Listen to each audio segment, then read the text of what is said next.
Hello, everyone. Welcome. Happy Sunday. Happy talking about Lord of the Rings again. I think it's fun. Actually, particularly just a character. I'll more or less be a character study and hopefully something very good to know as far as writers are concerned. So I guess this would be a writing stream, if anything. As per usual, if you can check audio for me, I will have the camera on in just a second. But of course, this is that beautiful artistic picture, this independent art. Actually, I don't know where it came from. This isn't Arwen though. This is Luthien, but she is still at least a direct lineage to. Is she? I can't remember if she's related. She is related in some way. At the very least, she's related to Aragorn and Arwen in that it's a union between elves and men. So there we go. All right. Looking and sounding good. Good. All right, let me turn on the camera and we'll have this avatar just in case we need to change it back.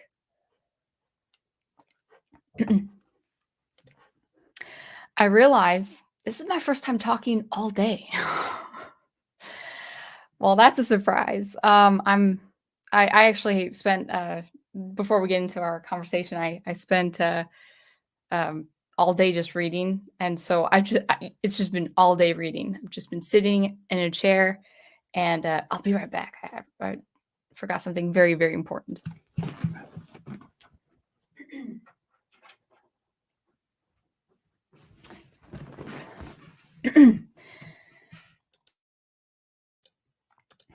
All right, but back. But anyway, yeah, I've been just reading, so I haven't been speaking at all. So hopefully I sound okay. But let's go ahead and welcome the chat and get into our discussion. We have my wonderful professor and channel member. Looking forward to your wisdom, my even star. Yeah, I hope so. I hope so. My mind is kind of just a little scattered because I finished a sci-fi novel that got me really angry, and so now I just need to refocus my attention on the beautiful nature of Arwen Undomiel and her love of Aragorn. That needs to. I think that will, placate any ire I have against what I had just read. So welcome, my wonderful beloved Prof and Aragorn. Brian Gilmartin is in. Wonderful. We've also got Big Al Presents who says, she who is soon to receive her own one ring. Yeah, actually, well, it's actually technically going to be 2 rings because it's the wedding band plus this stone here to rule them all, or at least rule Professor Geek. Yeah. Ghost Planet, Max Inc. 1.0. Welcome. And let's see who else. We have also Andreas Hernandez, who is talking to Professor Geek. And I think that's everyone. So let me just, it is really warm here, whether it's outside or it's the apartment. I have it set to AC, which, set it to low, really low for me, and still feel warm. Maybe it's because I'm so angry with the piece of fiction that I had just read. I will do a video on Hyperion, the science fiction book that I had just read. So anyway, let me grab a swig of water. Elias Jones, Elias, I think is how to pronounce it. Come across this channel via the 4th Age. Awesome. Not sure what to expect, but I've got an hour to kill. Well, good. I don't expect to go longer than an hour. So we'll get started right now for you so I don't waste any more time. So let me go ahead and remember to see how I can share a screen, like an article. And by the way, my YouTube is not up. It's just me and StreamYard. So just if there are any internet issues that I can't see, just let me know. All right. I think I have it. Yeah. Oh, stupid ads. Oh, terrible. I hope I can share this article without ad pop-ups. I have a really old browser, so we'll see. But I'll do my best to delete the ads. It's going to be a very short article because half of it's I'm not even going to bother with because on the one hand it talks about Lord of the Rings, the films, and then on the other hand it talks about Rings of Power, which I will pay no mind, and it's looking like the ads are pretty bad. All right, guys, I don't think I want to share because the ads are really intrusive. So I might just have to read. But actually, in any case, why don't I do this? I'll just go ahead and put the link in the description below. Why are ads so intrusive or invasive? However you'd like to put it. But this is the ad I'm talking about. So if you want to read along with me, we can. So it's in the chat below. Maybe I'll put it in the description below for the replay. But this is a CBR article. Yes. Okay. So just before I get into any of this, I have a tendency, if I'm just kind of sitting around waiting for something and I'm not watching YouTube or any video content, I will read articles. And that means I will read articles of any kind, of any bias. So like, the person could have a completely different worldview from mine, and I will still read that article if it has something to do with entertainment. So even if it's a person I would wholeheartedly disagree with, I'm going to read it because it's interesting, and I wanted to see what the CBR writer had to say about a certain deleted scene involving Arwen, and all of that. So let's go ahead. If you want to read along, open the link there if it works. But yeah, I'm just gonna unfortunately not share the article because the ads are just really rough. Anyway, so the article by CBR, who wrote this? Cassie Duke. Sounds like a journalist name. A deleted Lord of the Rings scene. This is the title. A deleted Lord of the Rings scene may have made the cut if released today.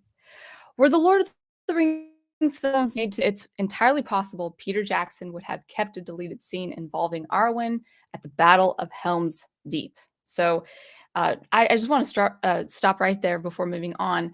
If you are aware of the extended, not the extended scenes, rather, if you're aware of the appendices by the Jackson, produced by the Jackson films and their teams, they're wonderfully produced extra scenes, behind the scenes to get your take, or just so you can see what really went into those original films.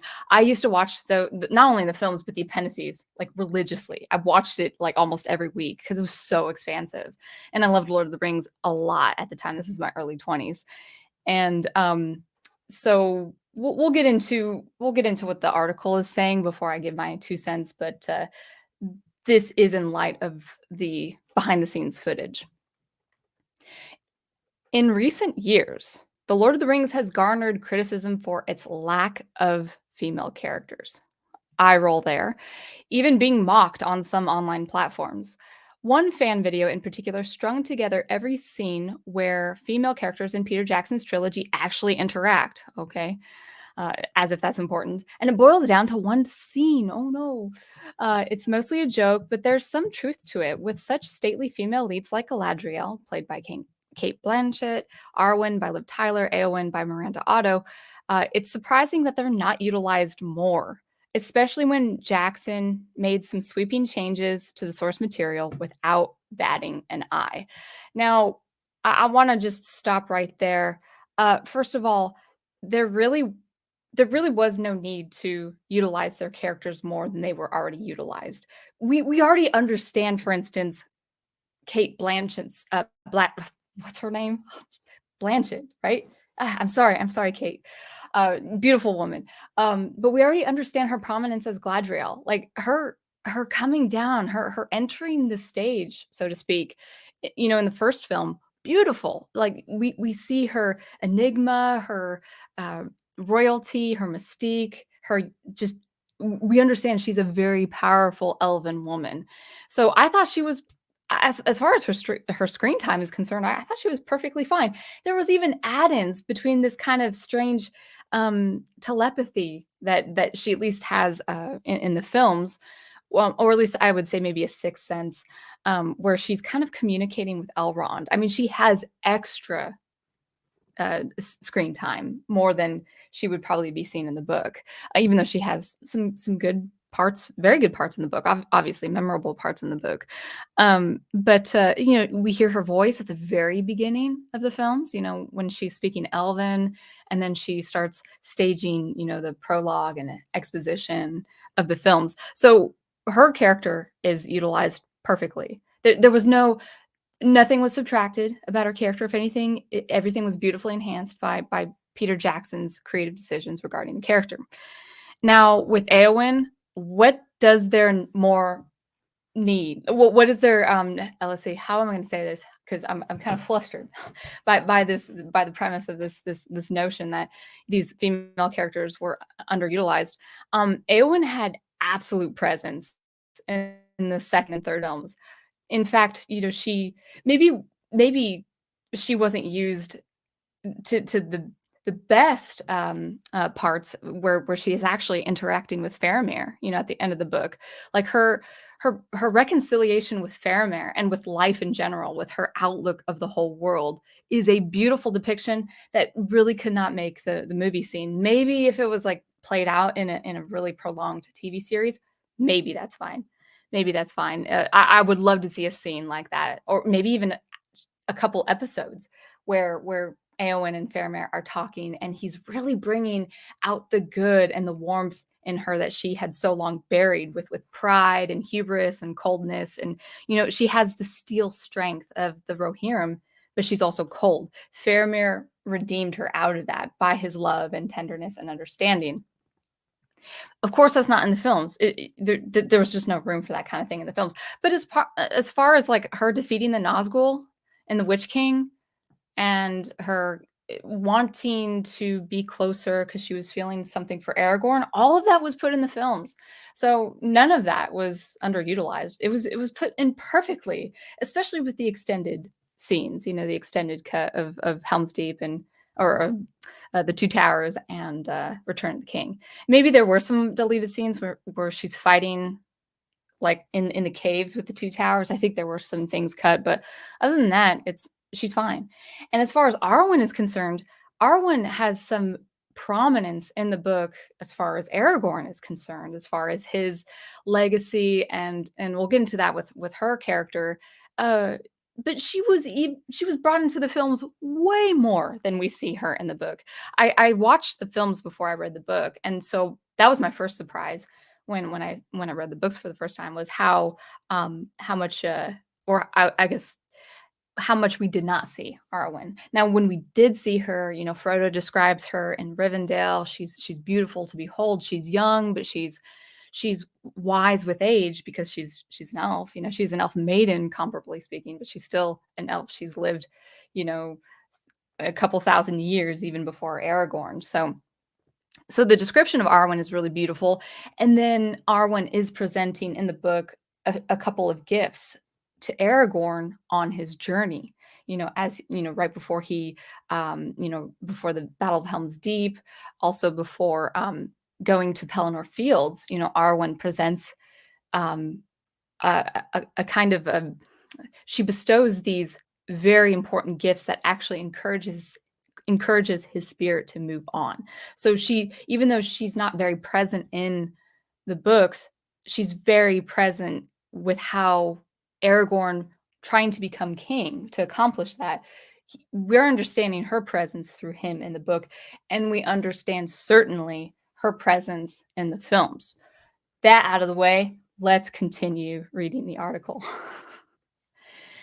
Actually, there's more to this paragraph where it ends. It's surprising they're not utilized more, especially when Jackson made some sweeping changes to the source material without batting an eye.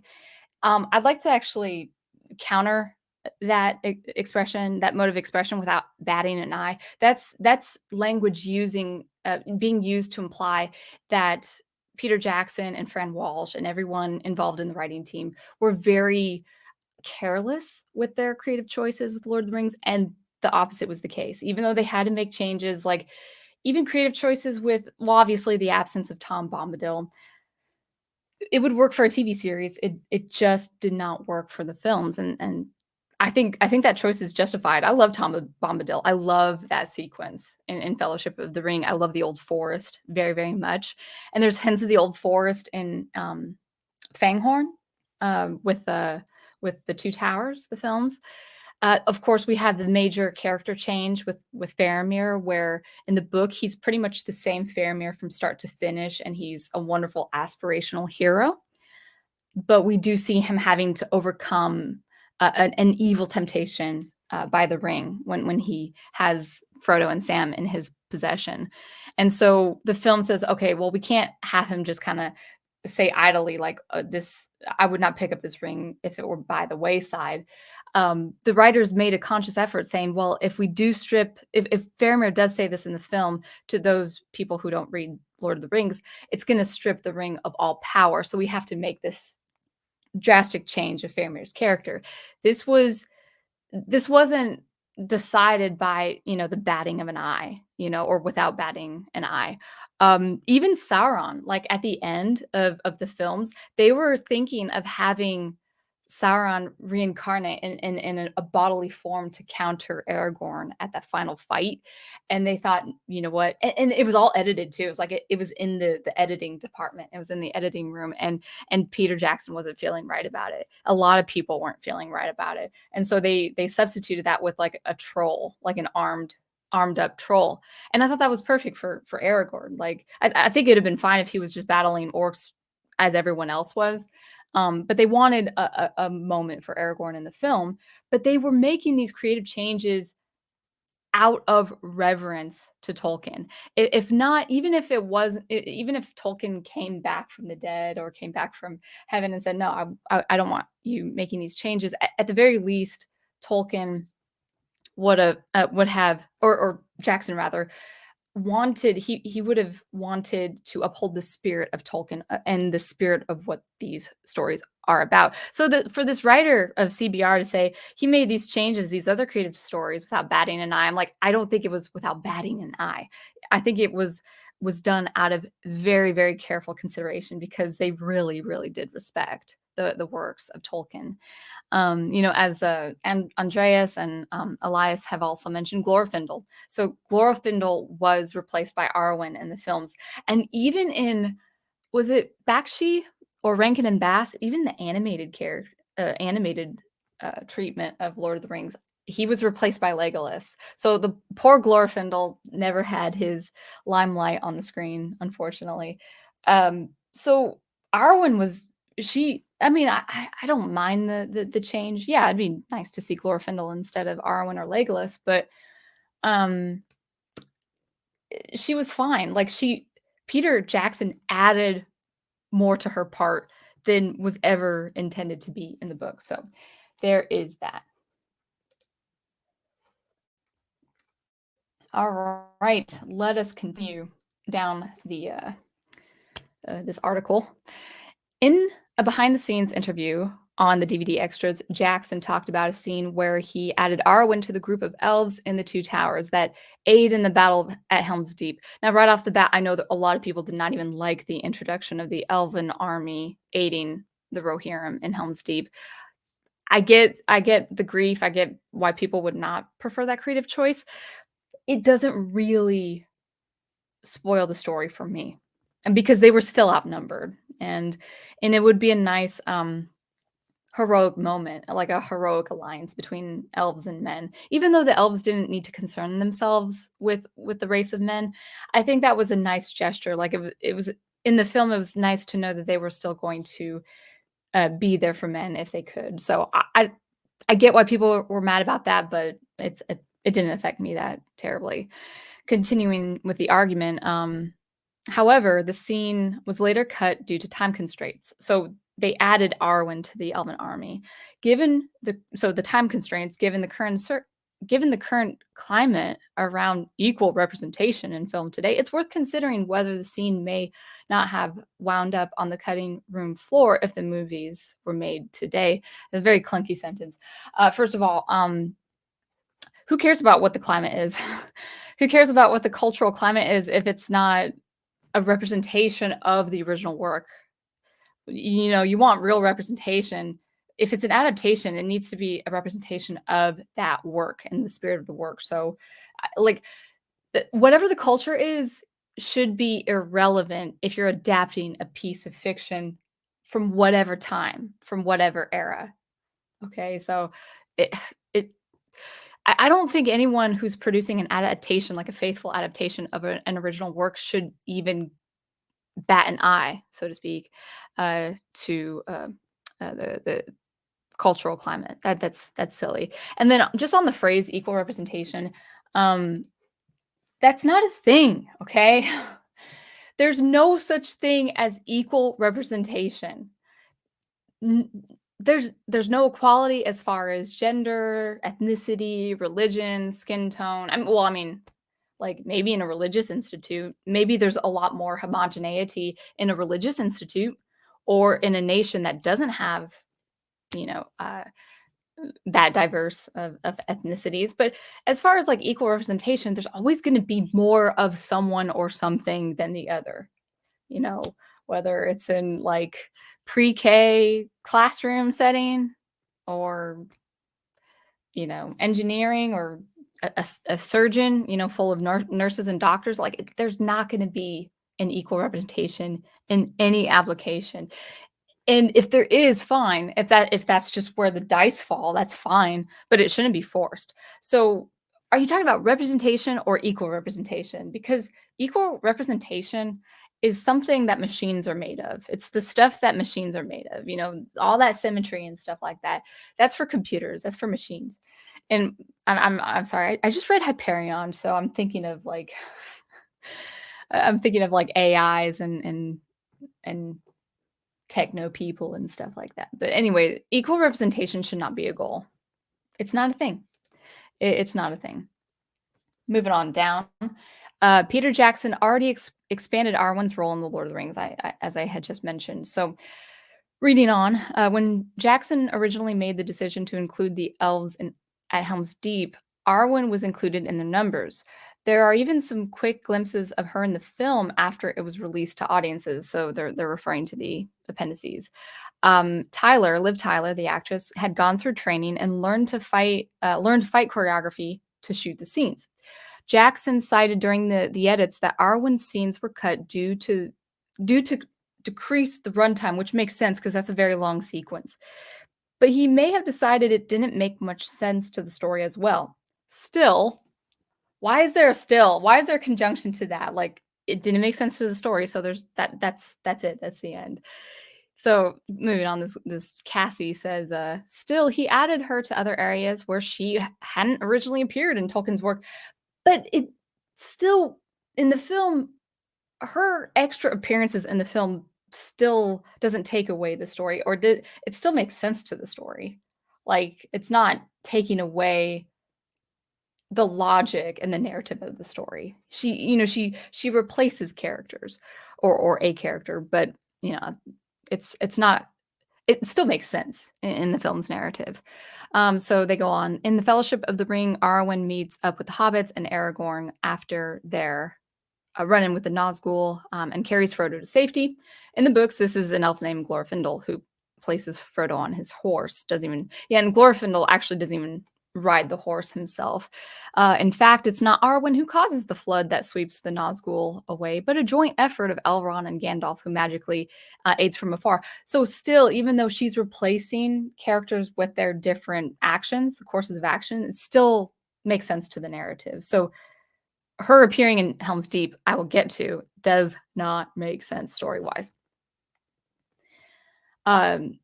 So still giving this moment to Arwen, made for great cinema. Yeah, that's fine. It makes sense. Jackson managed to expand her role and create a moment for her character non-existent in the text. So why are they complaining? Why is this person complaining that this female character is underutilized?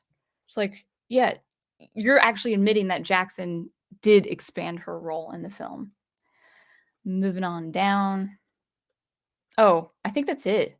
It just talks about okay, I think it talks more about the Rings of Power, which I'm not gonna get into. Okay, so basically it's a pretty short article. So I'll stop there if it'll let me. Good. All right. So anyway, yeah, so the complaint is, well, why wasn't she in more scenes? And especially what was wrong with her being in Helm's Deep? Okay. So if you're not aware, like maybe you've seen the films the Lord of the Rings films, the trilogy, and maybe you have seen some of the appendices, or maybe you've seen all the appendices. And the appendices do actually explain a lot what happened in the making of those films. So yes, it was time constraints, but this author doesn't like this CBR writer. Apparently, she doesn't know what happened because she didn't mention as much in the appendices. She was probably writing stuff out of hearsay. Like, oh, I'll read this. Oh, well, this article says this. I'm going to put that in my article because obviously she hasn't listened to all of the appendices. And what was that? Well, okay, so the writer of this article, is saying they cut her scenes due to time constraints. That probably was true, as I mentioned before, because Helm's Deep is a very, very, very long sequence. It's a very long battle sequence. All the movies are very long, and especially with the extended cut, the the editors had, like, even with the theatrical releases, the editors were working their tails off getting it down to the theatrical times. But even with the extended cut, there were reasons to add and hack. They probably had hours and hours and hours of footage that they had to just say, no, we can't even put this in the extended cut. This is taking too long. So I do understand that that would be a true thing for the the situation that Peter Jackson was in. Yes, time constraints, because even with the extended cut, adding her to Helm's Deep would already take too long. Why? Why? I mean, because if you're not going to work with time constraints, okay, maybe you see her battling with Aragorn, side by side with Aragorn. But what does that add? There would need to be a new, a higher stakes. Like, could she die? And so Haldir, who we see in the films, and he's also in the book too, he takes that place. He actually falls and in battle, and Aragorn, has a very brief ceremony with him before the orcs, the Uruk-hai, are pursuing him, to the next level. It would just been it would have been too much. It would have been way too many emotional stakes when there were already emotional stakes to be had. If you've ever seen Helm's Deep, like that sequence and the Two Towers, a lot of Lord of the Rings fans, as far as the films are concerned, that's their favorite movie, and with good reason. I love all the movies. I love Fellowship, Two Towers, and Return of the King. There is something so precious about the Two Towers. Um, it's what the stakes are. Like, the Rohirrim are completely outnumbered, even with the addition of the Elven army. They're completely outnumbered. There's no way they can win this fight without help. And even at the very end, when they charge, to death, that's what King Theoden says in the movie, for death and glory.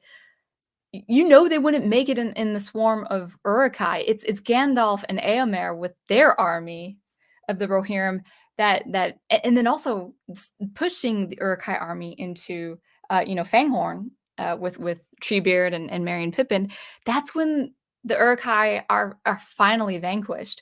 So the stakes are absolutely so high. You feel it. Like, every time I've watched that movie so many times. It's been 10 years since I've seen those movies, but the times I did see those movies, I'd feel the pressure every time. You'd see in the cavern, all the women and the children and the elderly and the sick and the lame, and then you'd see the boys who are not trained as soldiers. It's kind of like that exchange between Gimli and Legolas. Most have seen too many winters or too few. It means these men are too old to fight, or they're just babes, they're just boys.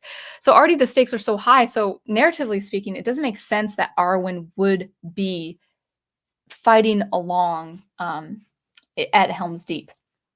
So time constraints make sense. The stakes are already so high, we don't need anything else with that. It totally makes sense for her to be waiting for Aragorn and having the hope that that Aragorn is going to win this battle, and that she is going to marry him when he becomes king, which we will get to in a second. So yeah, like, all of that aside, even in the climate today for representation, female representation, it's like it doesn't make sense to the story. It's like, and you already have Éowyn as that representation in the third film. So Peter Jackson was right about that.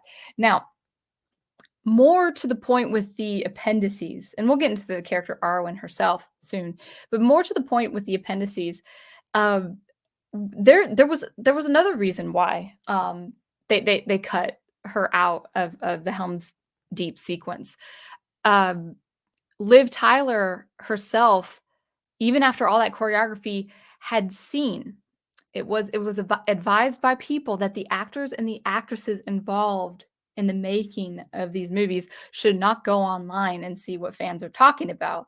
Well, whether she was supposed to or not, Liv Tyler actually did see um, what fans were saying, and they were saying a lot of mean things according to her. She didn't go into the details, but, like, they were saying a lot of mean things, about her being, like, the Xena warrior princess and making fun of her, making fun of her character because they did not like her character of Arwen being at Helm's Deep. And she's like, she says in the appendices, "Yeah, you make the mistake of going online and you shouldn't have," and she starts, I think she recalls her kind of tearing up, like feeling bad and crying and stuff like that. And whether she presented that to Peter Jackson or everyone knew, like Philippa Boyens and Fran Walsh and all that, they were heavily reconsidering, like, maybe they didn't want to disappoint the fans, by or at least by and large, the fans, um, who like, not all fans can be appeased, but, like, there's like, "No, this is probably a bad mistake that we're doing this." And furthermore, when they had reconsidered taking her sequence, her choreography and fighting out of it, um, they were at a table with her. I think they had dinner with her, and, I think it was her and Philippa Boyens, one of the lead writers, at dinner and then just writing ideas for her character on a napkin. And when they had resolved on what to do with her character, she was Liv Tyler herself. She found herself dancing and skipping. Maybe not actually, but maybe kind of like, well, not theoretically, but maybe she was skipping. I don't know. But the whole point was she was very happy with the decision, and that was the decision, as we see, of course, in the films, that there are gonna be flashbacks of intimate moments between Aragorn and Arwen, and, also that beautiful, beautiful scene with, Elrond, her father, not wanting his daughter to, succumb to mortality and grief and loss and death ultimately, and he's trying to gently persuade her, even if Aragorn becomes king and all that you hope for comes true, you're gonna taste mortality, you're gonna taste death, and you see the expression face when, she's playing Arwen. You could see all her tears, like, after Elrond says everything he says, and you see kind of this montage of people, paying tribute and being sorrowful for the death of the king, Aragorn, into the distant future. It flashes to the present moment, and she's crying. Oh, so it's such a touching scene. Ah, getting emotional just thinking about it. And for the moment in the film, she is convinced that she has to go to the Grey Havens and set sail for the Undying West. But then in the third film, she sees a vision of her son. And now this is not in the book, but I think this is very beautiful, a very beautiful spirit for the character Arwen. She sees the vision of her son wearing her pendant, and the boy and she look at each other, and it's Renee Fleming singing the whole piece of music. It's just a gorgeous scene, and I posted that in my community so people could see that. I forgot to mention that before the stream started. But it's an absolutely beautiful scene where she sees, if I go to the Grey Havens and I live my entire um, eternity, with my elven family, um, I'll regret it because, one, I have left the man I love, and I have left this son, this boy, to basically non-existence. And so she returns to her father in Rivendell, and she says, "You saw my son." And Elrond says, "That future's almost gone." Um, and she says, "It's not lost." And he says, "Nothing is certain." And she says, "Some things are certain. If I leave him now, I will regret it forever." And that's the resolution, or that's the what they had resolved to do, the writers for Arwen. And Liv Tyler herself, this is Liv Tyler, whether she believes it or agrees with it now in the social climate now. She believed it back then because it's recorded. She herself, Liv Tyler, the actress herself, said, This was perfect for Arwen because it tells you, her words, not mine. It tells you that you do not have to place a sword in a woman's hand to make her strong. Her strength lied with her courage and her absolute love and admiration for Aragorn, and her duty and her loyalty as his queen. That was her strength. This whole thing with Helm's Deep and her fighting in Helm's Deep pales in comparison, because she would actually be almost like, I don't want to say, like, it's not infidelity, but she she would be risking her life being a soldier because at least in the books, she decided, like, I think Aragorn was in his 40s when she decided, I'm to be with this man forever. Even, however the race of men pass from this world to the next, that is to be my fate. And she is half elven anyway, because Elrond is half elven. So the fate of her is probably, ambiguous. I don't think she has. I don't know. I'd have to ask Professor Tolkien himself. But I think because she's half elven from the line of Elrond, and she's with also Galadriel, she would probably have a different kind of fate, even if she had chosen to go to the Undying West. But that was the one moment of the point of no return for Liv Tyler, at least with Arwen's character, is like, she didn't need to be soldier. Her strength was to be Aragorn's queen and continue the line of kings. That was her contribution to the world. That was her grace imparted to the world. And even so, and Professor Geek and Big Al did a book study a year ago on the Lord of the Rings series. She gave Frodo, she bequeathed to Frodo her place on the ship to the Undying Lands. So this woman who becomes queen has an immeasurable grace and compassion and care for the world. She becomes Aragorn's queen, and she is a mother as well to half elven, to a son and to, I think, two daughters. And by the time their children are grown, of course, Aragorn passes away, and then she goes to, I think it was Lothlorien, and she stays in Lothlorien. No one's there, of course, because Celeborn and Galadriel are gone, and then she pretty much becomes the Earth. So it is a tragic ending, but it's the absolute sacrifice, and I think the films did that.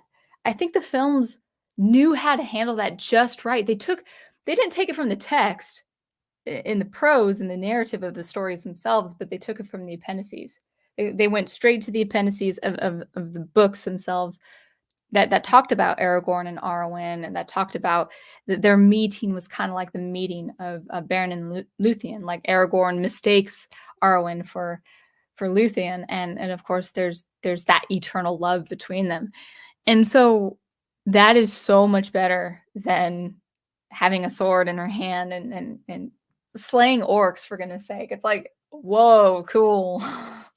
I mean, it's so cheap when you think about it. So it was absolutely the correct decision to get rid of all of that in the sequence. I don't even care if would have been socially acceptable now.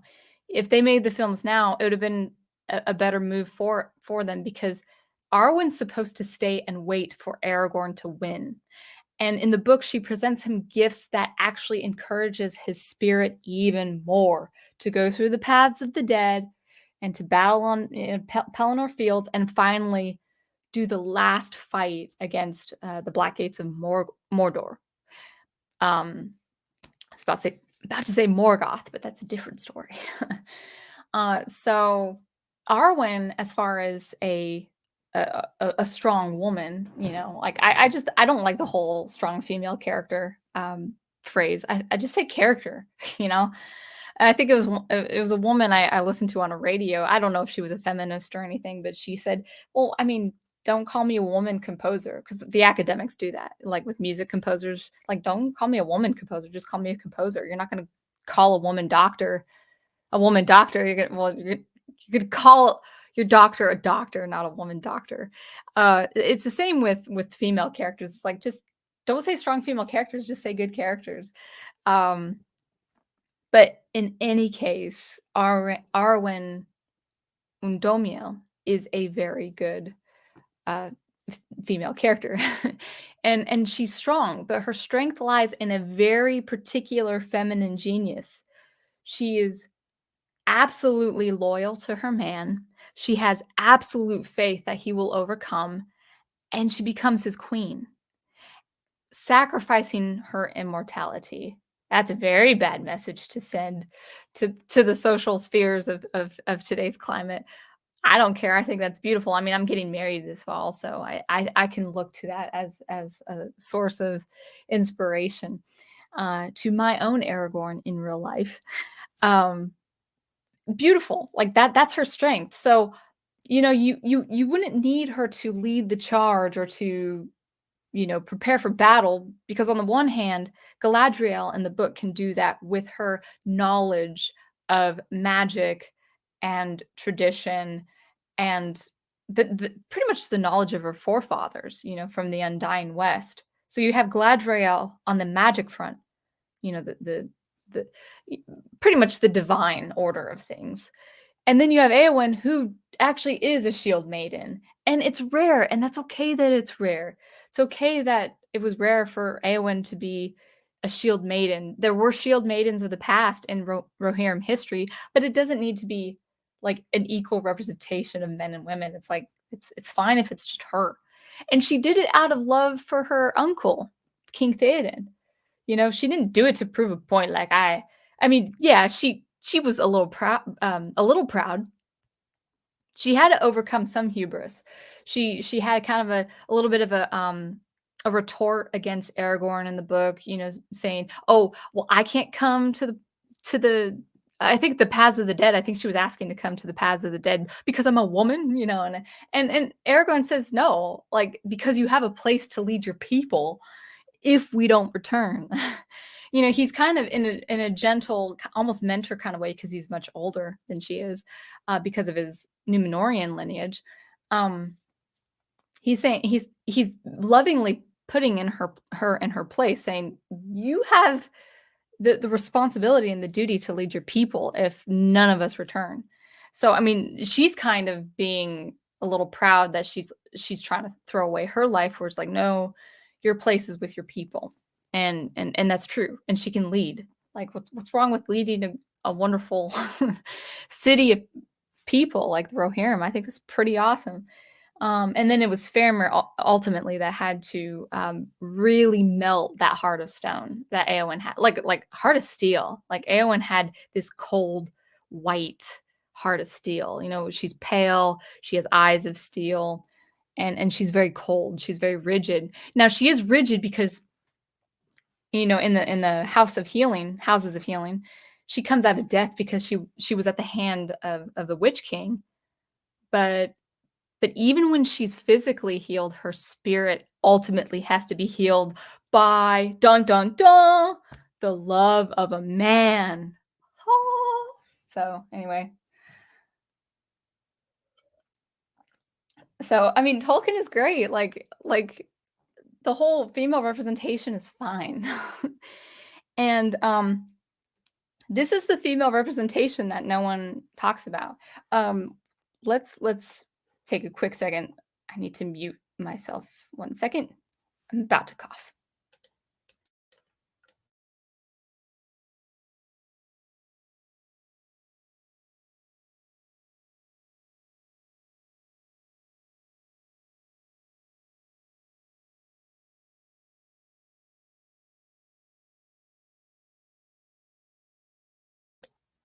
All right, better. So yeah, let's talk about that. So this is female representation that no one talks about. Like the female representation that is the duty and devotion and respect and love to a man who overcomes all the odds of evil for the greater good. That's Arwen.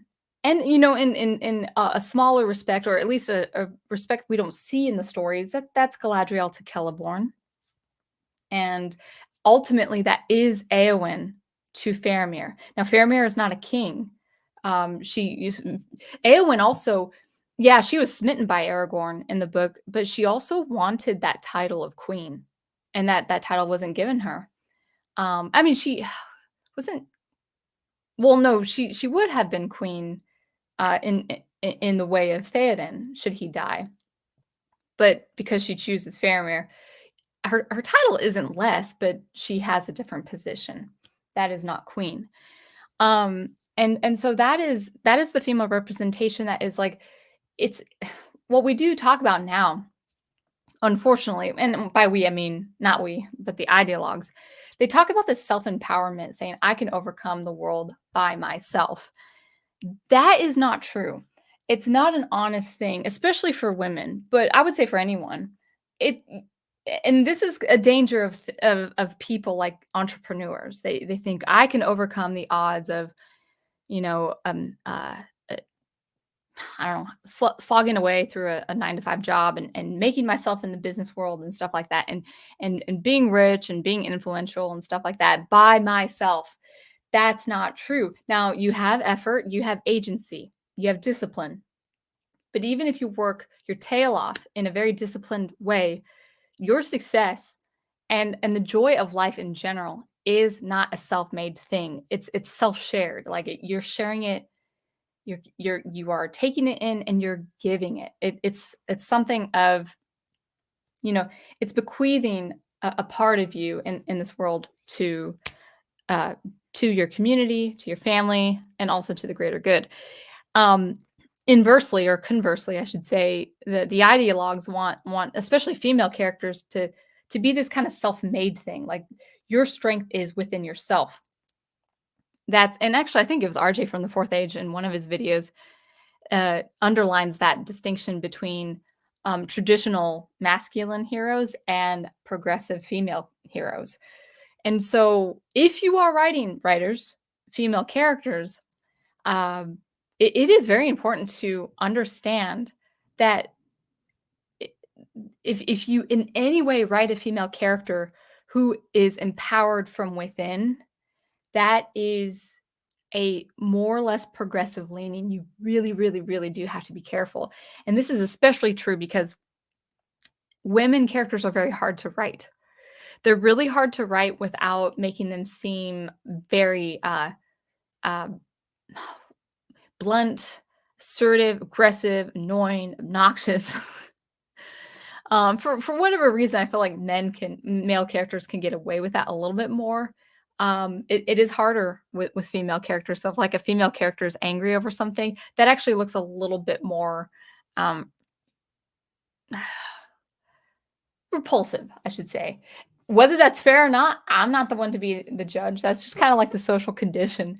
So instead, we can as writers for strong female characters, we can look at the actual heroines of someone like Tolkien, where you've got the immeasurable grace of Arwen, you've got the knowledge and diplomacy of Galadriel, and you do have almost kind of a stoicism with Éowyn, even though she has to be redeemed of that and warm up to the world. She could still have her steely nature, but not without being nurturing and helpful to her husband Faramir and to the world.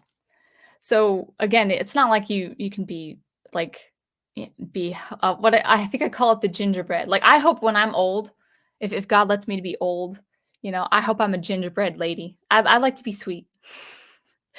But some old ladies are kind of so but anyway, that's an aside. So for female characters, you do have to consider passion. No, don't consider passion. You have to consider compassion, and you have to consider grace. That is a lot more um, of the female disposition. Like, yeah, men can impart their own form of grace and kindness, but not the way women can. And this is often overlooked in today's fiction, whether it's with media or something else. We are overlooking the ability to have women nurture the world, whether through teaching, being a mother, being a minister of some kind, like aiding to the, dare I say, corporeal needs. That's kind of Catholic. But aiding to the needs of the needy, of the poor, and having a degree of grace and diplomacy, even if you're in the middle of something like a battle, you know.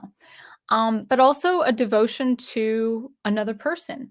So as it was with Arwen to Aragorn, and a little bit with Eowyn to Faramir. This kind of female representation is just not seen anymore. Like even the last piece of fiction that I read, like the woman was a woman, but in all the vain ways. Like she cared about fashion and how she looked in a very subtle way, but she was also like this like lethal detective. And to me, and she had a very very abrasive personality, and I didn't care when she got hurt. I didn't care when she was struggling. I didn't feel for her. In the book, I actually felt for this father who was very out of this absolute necessity in the situation. He was very nurturing to this daughter with this very particular illness.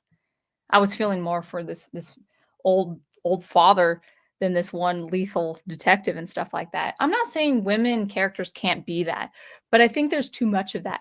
I think I mean even in Stargate, the whole feminism thing isn't played out in Stargate, but there's this one episode where the female characters actually did have to battle the male characters because of a very uh uh, basically an evil goddess who was trying to seduce all men for her own personal gain.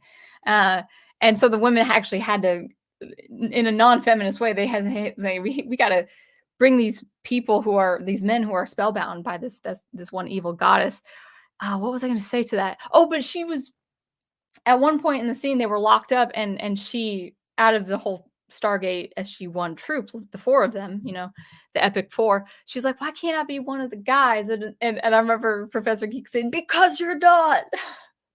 And it's easy for women to think I'm just one of the guys, and it's like we kind of fool ourselves thinking that, even if we're like a tomboy or whatever, or we're not feminine, whether by appearance or personality, we do kind of fool ourselves. There is a distinction, and most people know this. But writers of a particular sort, especially with like science fiction, maybe even fantasy now, writers of a particular sort don't see that distinction. They're like, no.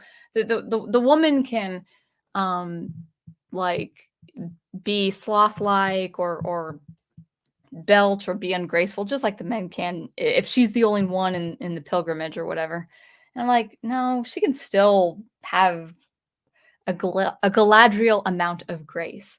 So now this might sound like I'm ranting, but I don't know. Maybe you guys have a different perspective, and I will get into the chat in just a second. I could be ranting, but I do think there is a lot of things to be had with all the virtues, the feminine virtues of something like Tolkien's female characters. The representation is fine. In fact, it's the representation we need in fiction. You know, if you have a cast of characters where out of 15 characters there are 3 females, yeah, it's going to be different. The chemistry is going to be different. And guess what? That's okay. The whole equal representation is also trying to homogenize the differences between men and women. It's like, well, no, the women can be just as like the men can be. It's like that work in reality, as Professor Geek has said, no doubt, as RJ from the Fourth Age with his background in political science and philosophy and stuff like that. It is different. One last note, and I will get into the chat. And it might sound harsh, but I've kind of in different ways. I've been a little bit critical, I would say, of certain YouTubers who will, you know, bash the bad entertainment but still watch it. And I have kind of a point of contention with certain channels. You know, so we have 2 camps really. Unfortunately, I wish we had more. But we have two, I would say, pervasive camps. The first camp is the ideological camp that is all about progressivism and stuff like that. And then there's another camp like that is a counter reaction to that. And whether people smear it as anti-woke or whatever the colloquial term will be in the next few years, there is a camp of people that would be otherwise against this pervasive ideology, against the progressive ideology. Now, I guess you can call that anti-woke if you want. I personally don't like the prefix anti for any as any descriptor because it's kind of it's limiting. I think it's myopic, but that's an aside. And a lot of these people in this other camp, we'll just for simplicity's sake, we'll call it anti-woke camp. That is geeks and channels that really like the old IPs like Star Wars and Star Trek and Lord of the Rings and stuff like that. And they counter the ideologues and say, we've always liked strong female characters.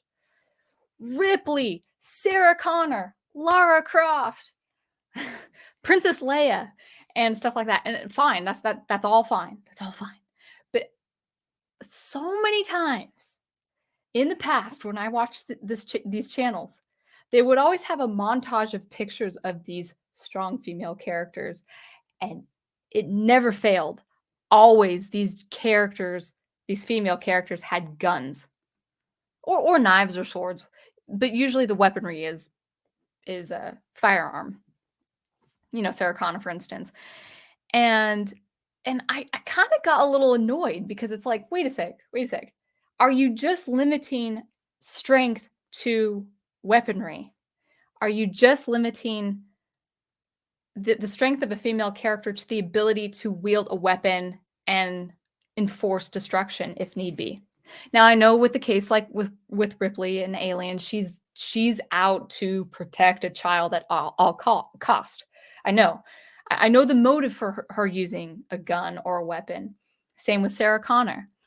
But there was one channel in particular. It was just a stretch of like 16 or 17 strong female characters, and they all had like what looked like snipers. And I'm like, I guess that's fine, and that's called for a story, but the strength of a woman, and I know this is shocking, the strength of a woman is in her ability to nurture life, whether that's biological, like giving birth and raising a kid, or preserving life. Galadriel was the perfect example in literature who preserved life, whether that was with nature or culture or tradition or the preservation of knowledge. Women in their strength are able to nurture and edify and encourage. Now, if called for, sometimes we would have to use lethal force. That's totally called for in a story. But when it's neglected, when that caring nature is neglected, then the anti-woke is doing exactly the same thing as the woke. You're making women masculine. Now, in the time of an emergency with high adrenaline, maybe that's the case, like to protect a household, to protect a loved one, to protect like a gunman who's out to go on a killing spree, and you have the capacity and the ability to take that person down before causing more casualties. Yeah, sure. Again, as I say, that's called for, but when you have like there's nothing wrong with this image by itself. I want to be very clear. But when you have like Sarah Connor in her tank top, yeah, she looks great. Okay, she does. She's got her weapon and her ponytail, or Lara Croft or whatever like that. Yeah, they look great. Okay, I'm not knocking that. But it's like if you only revert to that or go to that, if you only go to that, and you neglect something like Arwen's sacrifice for the world and for her beloved Aragorn, you're doing exactly what the woke people are doing. You're making women masculine. That should not be an exclusive thing. So that's where I would warn writers. Like, if you want to make strong female characters, it's like, well, the character has to know how to use a weapon, know how to use a gun. They have to do martial arts. They have to know how to be a sniper. Like like know how the ability to shoot and stuff like that, you can include that. But you do have to make a distinction. What would make her different? What would make her different from a man who would have on the same gear? And I think something like Stargate, SG-1, I think they are making that distinction. Now, with Samantha Carter, she's more of an analytical mind. So she's not on the offense. Like it's always well, so far from the seasons that I've seen, the episodes I've seen, so far it's O'Neill and Teal'c who are on the offense of the four, and Daniel and Carter, Daniel and Samantha. I'm using last names and first names interchangeably. They're more on at the rear guard. They're more the people obtaining knowledge for a greater purpose, and they'll have to use a weapon when they can, and they will. They'll fire on enemies when they can and when they have to. But they're those two characters, the scientists, Daniel and Samantha. Daniel Jackson and Samantha Carter, they're in the rear guard. Where Teal'c, like the strong man, and O'Neill, they're always going. They're always the first two going out to scout the place, and then Carter and Jackson are behind to talk to the people, to get information and stuff like that. That is perfect. That's absolutely perfect. So, when you're writing female characters, if you have to have them have a weapon on hand, it should be because the situation is dire. But they're also, even in a dire situation, you have to have a blunt distinction between her wielding the sword and a man wielding the sword. So I think Tolkien did that just fine. And thus concludes my very long rant and lecture. Let's get into the chat. Oh wow, not much chat. That's cool. It's good because it's almost 8 o'clock. So Elias, I hope you like that. I mean, I pretty much agree with the fourth age on a number of things. So you should be in good company with this channel. Brian Gilmartin says, CBR, no wonder you're angry. CBR and other sites like that are literal rage bait. Yeah, and the thing is, I don't read these articles because I listen to them for facts. I'm not doing anything. Like I'm waiting for something to happen, and I just can't be occupied with other stuff. And it would be like 2 minutes, like, oh, what's this about? And if it's not something like Lord of the Rings, for instance, like I wouldn't be interested otherwise. But I'm like, okay, what are other people saying? What are people I wouldn't agree with on these things be saying? Andrea's thoughts on Screen Rant articles. I actually don't really know the nature of any of these sites. Now I know they're more shilly than other sources. Like I think CBR itself, if I have the right understanding, I think CBR has beef with young Ripa. So like anything they say of Arwen from Lord of the Rings, it's like this is stuff I'm not going to agree with immediately. But I wanted to use that as an opportunity to say to the fans, whether it's the fans, Lord of the Rings or fandom menace in general, or people who are writing, is like there are distinctions between men and women. And I know a lot of people who follow the fandom menace would say, yeah, strong women who are sexy with guns. It's like, that's the phallic woman. Okay. That's what Professor Geek says. That's the phallic woman. Like you're kind of, it's like, yeah, you're attracted to that, but there still has to be something distinctly female about that woman. That's all. I still feel like the rage from the book that I read earlier today is still in me. I'm like, Elias says, as much as I prefer a purist adaptation, I understand the need to reduce the cast. For instance, Gil-galad was supposed to rescue Frodo from Rivendell, but that'd be a once and done scene. Glorfindel. Yeah. Yeah, you're talking about Gil-galad was of the first age. Was he of the first age? Yeah, I think the first age ended with the war on Morgoth. That lore is so expansive. Andrea says Aragorn versus Sauron scene sounds insane, not metaphorically, but literally. Now, it would be kind of cool to see that. Like, part of the criticism, even in Tolkien's time, this Tom Shippey, the scholar, mentioned this. Part of the criticism of Lord of the Rings was that the major villain is incorporeal, meaning you can't see him. He's just a spirit. His spirit is festering in the orc armies, and a little bit with his manipulation with Saruman, especially, but also with Denethor. But he's not a physical being. And a lot of fiction writers at that time said, well, don't do that. So I'm glad they ended up scrapping that. It'd have been fun to see, but it wouldn't have made any sense. And again, like, if it doesn't make sense to the story, like, uh, it's not worth, yeah, it's not worth seeing, even if you would prefer to see it. Brian says, not for nothing, but these people are responsible for the current cultural climate in the first place. Yeah, you're talking about people of CBR and stuff. Ghost Planet says, I love Lord of the Rings. My Mima used to have the films on VHS. VHS, interesting. Are you talking about the animated? The animated versions are very interesting. Elias says, there's a reoccurring theme of the heroes unable to save themselves. Theoden and Aragorn saved by Gandalf, but they have to do their best and hope that salvation comes from the outside themselves. And that is especially true of the films. But there are, heroic moments where, like, even through his voice, Aragorn has command of the situation. And that's true of the film and the books. Ride with me. Ride out and meet them. Yeah.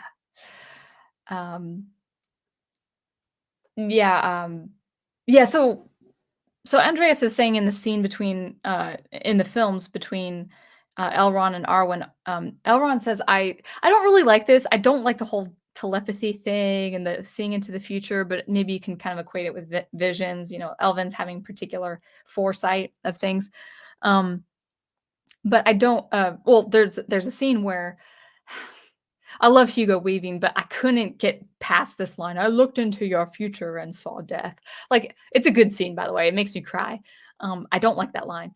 But Arwen counters that, saying, but there's also life. So again, she's preserving life. This is a very important female thing for female characters. Always find that route, that outlet that helps the woman character in some capacity preserve life. I don't suspect my science fiction work in the future to be very prevalent, but if the one chance of luck it ever got really popular, I would get scathed. Or is that the right word? Is scathed the word? I know unscathed is a word, but I can imagine finding myself in a scrap because it plays to stereotypes. Like, I have a character who acts as a therapist and a listener, and she's a woman. And I think even now people would have beef with that. Like, why do you have to make her female? Why does she have to, like, and then I have another character who's a nurse, and she's like the head nurse. Oh, I love, and actually this is before I saw Stargate, and she's not like Dr. Frasier, but I'm like, oh my gosh, I kind of have a nurse. She doesn't look like Dr. Frasier, but I was like, huh, there are some similarities. And that was way before I even saw Stargate, so I thought that was pretty cool. But like the whole nurturing, like Dr. Frasier is a perfect feminine example. She, like, even enemies, she's like, they are our patients before anything, and I'm like, that's pretty cool. Professor Geek says, darn straight to something I said. Probably devotion to her Aragorn, I think.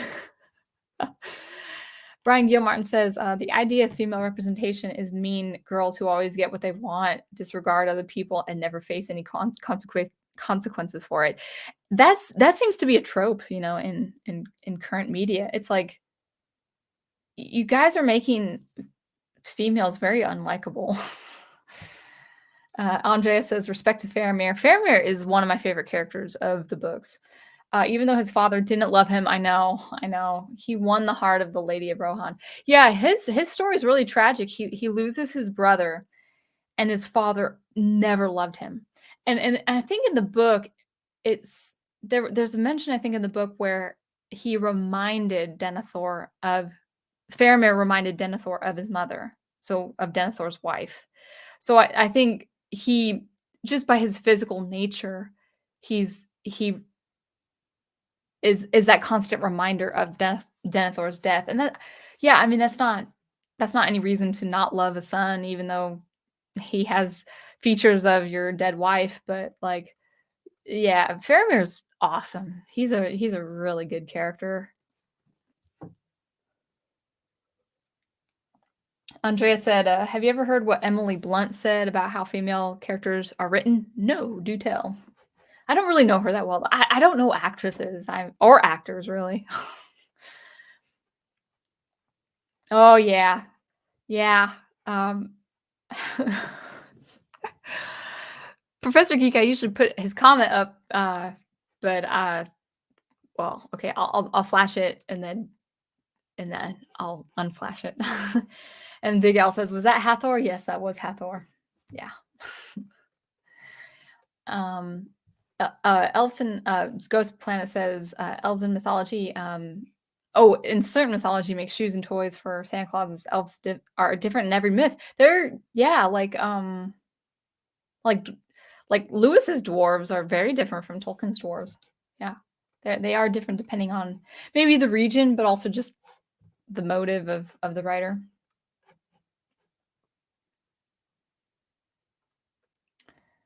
Robert, let's see, Roberto Caetano, I think is your name. Oh, Professor Geek, how are you? Good. I hope you're doing well too. Um, watching Ghost Planet is watching Walker Texas Ranger. I don't know. I need to. I really would like to get into old westerns. I'm kind of just like I don't watch a lot of TV. Like Professor Geek will know that. Like I only watch TV with him. We'll try to watch 4 episodes of Stargate tonight because it's finishing the season. But if we do, I'll probably have to wrap it up soon. I don't like getting up early in the morning. I'd rather just watch Stargate into the wee hours of the night. All right. Andreas Hernandez says, "What are your thoughts on original She-Ra and Powerpuff Girls?" I actually never saw Powerpuff Girls. I was kind of put off by the animation when I was a kid. It wasn't my style, and actually, to be honest, I don't even know if this is kind of revealing how sheltered I am, but I'm not. I don't suspect that I would have been allowed to watch Powerpuff Girls. Probably, maybe I can't. I don't even know. I don't even know. But I had a pretty strict TV schedule when I was a kid. Andrea says Emily Blunt said when she reads scripts, the moment she sees strong, independent woman, I think those are the exact words. She gets uninterested. Emily Blunt was cool in Edge of Tomorrow. I know she was in that film, and I never saw that film, but I've heard good things about that film. Yeah, with Tom Cruise. Yeah, that's true.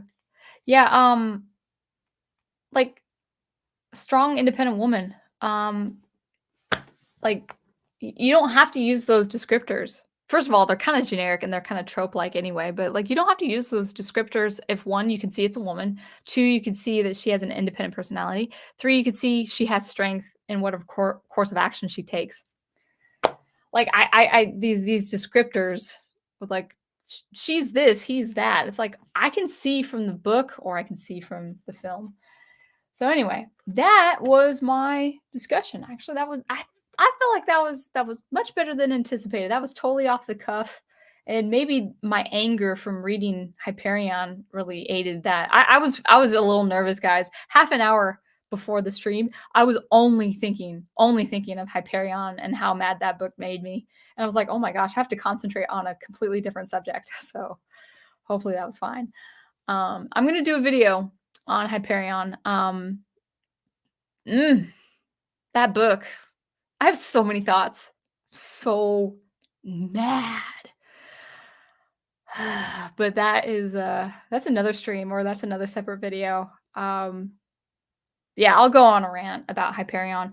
Hyperion, if you don't know, it's a sci-fi book by Dan Simmons, published in the 80s. It is revered to be a classic.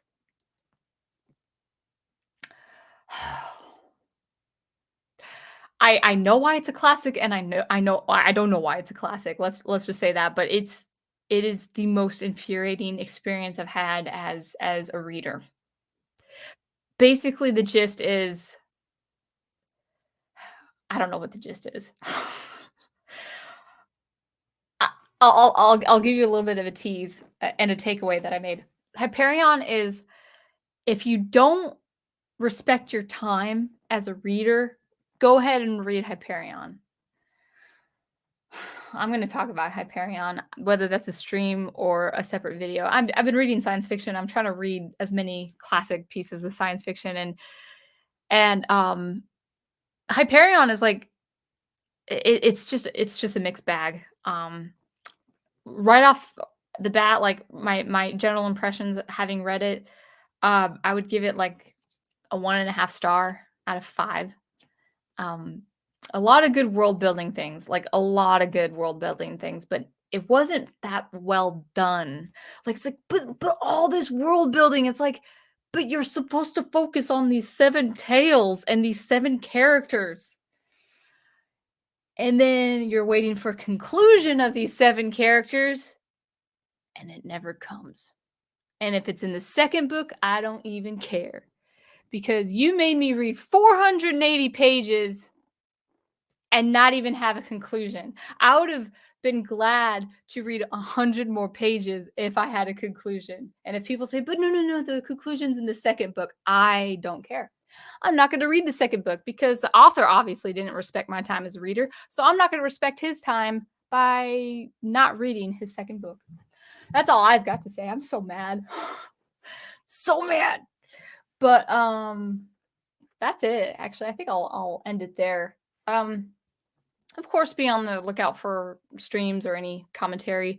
I'd like to work on more ambient music. Oh yeah, I wrote an ambient, an hour long. Well, really, it's an hour long video, but it's about 20 minutes of ambient music that I just wanted to post for you guys for your concentration, or it's good for creative writing. It's good for brainstorming. It's very cosmic. It's got like that sci-fi feeling to it. I wrote that music for a story analysis because I really will do a video on an analysis of Asimov's Bicentennial Man. It's a big video, and I don't know when I'll get to it, but I'll get to it. But I wrote the music for that, and so the music is for. I just posted it. It's on my channel right now. But in any case, yeah, I'd like to still work on more music experimentation if I can. I'm getting busier. We're like 103 days before the wedding. Much to my prof's chagrin, he wants it to be under 100 days, but it will be soon. But anyway, I'm gonna have a date with my prof. We're gonna watch Stargate, and we'll continue with our topics, mostly literature, maybe character studies, maybe rants, maybe talking about art and all that good stuff. But hopefully you enjoyed that. So until I see you next, keep producing, preserving, and promoting the good love, the good art that you love. And I will talk to you later. Java, Cree.